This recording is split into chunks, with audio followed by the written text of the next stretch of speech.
On August 15, 2021, Taliban fighters seized the presidential palace just a few hours after President Ashraf Ghani fled the country. Posing behind a huge desk at the presidential palace in Kabul in a symbolic victory, the Taliban now controls Afghanistan.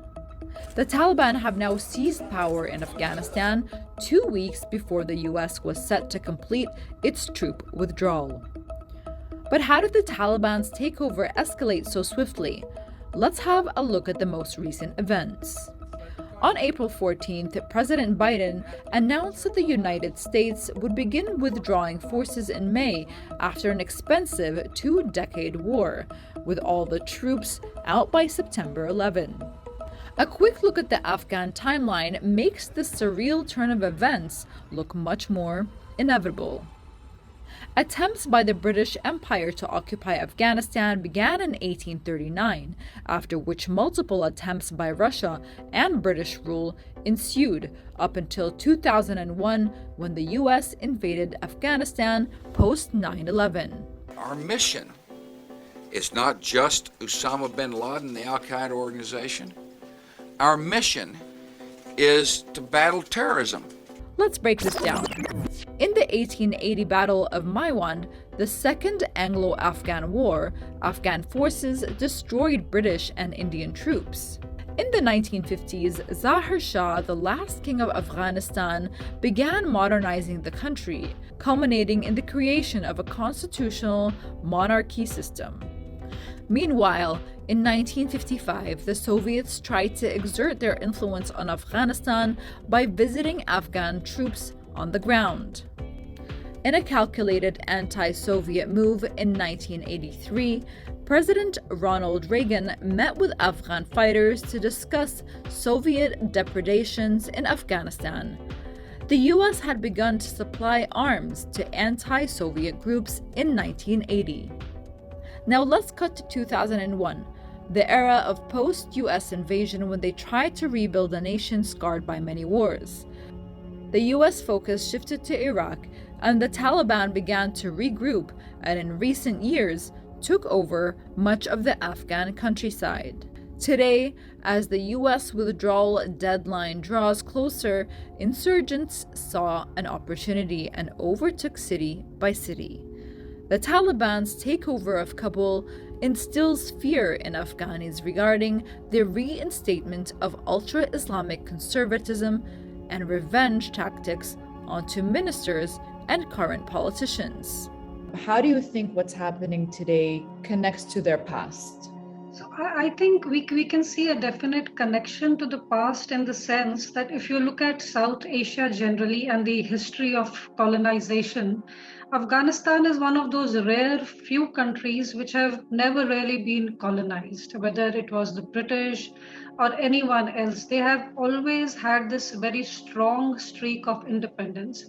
Also, given the geography of Afghanistan, the territory, the hills, it's a difficult place for any outside power to go and conquer. And we have seen that historically, whether it was the British, the Russians, and now the Americans. It's a very difficult territory. I think also what has made Afghanistan very unique in its history is the tribal affiliations. And this is something I think people forget, that we have this concept of the modern nation state, but this is a very new concept if you look at the history of the world. And for people of Afghanistan, their tribal affiliations matter more. So a Pashtun will identify with the Pashtun more, rather than saying that, I am Afghanistan and you are from Afghanistan. These are relatively new identities. And that is something we have to understand, that as we deal with Afghanistan, we must understand the tribal affiliations. And this is something which has always been the case. So even today, what we are seeing in Afghanistan is very strong tribal affiliations. And that is something we have to keep in the back of our mind as we look at the history of Afghanistan, and also try to understand why they have been so resistant, and also been quite successful in resisting any outside power that could come and kind of stay on and maybe build an empire in Afghanistan. Actually, no one's been able to do that till date. How do you think the withdrawal could have been done differently to reinstate confidence in the Afghan rule rather than the Taliban's party? I think there's been a mismatch in what has been happening in Doha and what was actually happening in Afghanistan. And we saw February 2020, we saw this peace accord, and there was going to be this withdrawal of the US troops. And one expected that the plan would be that there would be a phased withdrawal, there would be an orderly withdrawal. And one expected that the US and the NATO allies would provide some sort of a support structure to the many thousands of Afghans who have helped them as translators, as guides, who have worked with them, because these people now will fear for their life. So I think the US could have planned it better. They could have held talks, a proper handing of power could have happened. We didn't see anything happen. On the contrary, we saw these scenes at the airport, people desperate to get out, and the US also desperate to get out. So I think the optics of the thing have played out really badly, not just for the US, I think for the entire international community today. The optics, in the years ahead would be very hard to explain to the Afghans. So, all the bizarre kind of surreal images that we've seen of people clinging onto airplanes, do you think they had more confidence in the US troops being there? And that's why they're kind of clinging onto those airplanes saying, don't leave? Are those images kind of signifying more of a fear or more of a just chaos? I think both. I think one, the US presence there did help. I've heard Joseph Biden's, speech, and he said that, the Afghans should have fought. I think the Afghans have fought. I think they've fought very bravely in the last 20 years alongside the US troops. I think that's the point he's missing. That as long as the Afghans felt that they had reinforcements, they had someone watching their back, their morale was high and they fought very hard.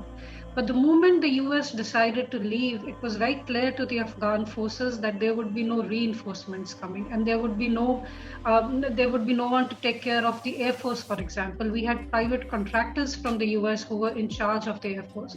So once you had people leaving, or let me put it a little harshly, abandoning the Afghan forces, and they were sure that there was going to be no reinforcement, I think the morale to fight went down. So the US leaving, I think, made a huge difference.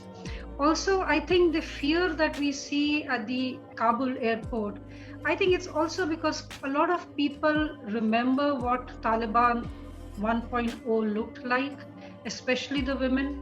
I don't think any one of us, whether you are sitting in Delhi or in Dubai, I don't think any one of us is very comfortable with the idea of Afghanistan sliding back to a place where women were just not treated as human beings.